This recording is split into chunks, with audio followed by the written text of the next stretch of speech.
Hello साथीहरु, म चाहिँ अहिले यो तनहुँ आबुखेरिनी नजिकको ऐना पोखरामा छु। यहाँ के छ म सर्टकटमा देखाउँछु। यो चाहिँ माथि टपबाट तल देखाउँदै लान्छु। यो झरनाको छेउमा हात्तीको टाउको छ। अरू पनि हेर्दै जाउँ है त के छ यहाँ।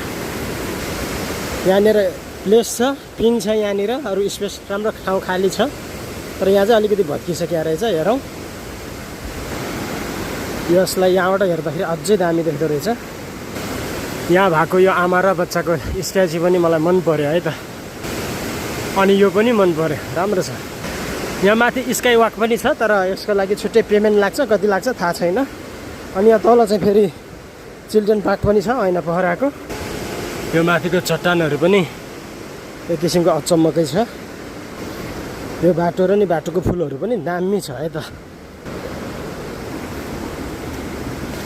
यो हात्तीको स्ट्याचु निकै आकर्षित गर्छ है यसले चाहिँ। यहाँनिर चाहिँ यो पार्कभित्र नै क्याफे पनि छ, यहाँ पनि हामी इन्जोय गर्न सक्छौँ। यो ऐना पोखराको खोलामा छहरामा नुहाइसकेपछि यो चाहिँ चेन्जिङ रुम हो।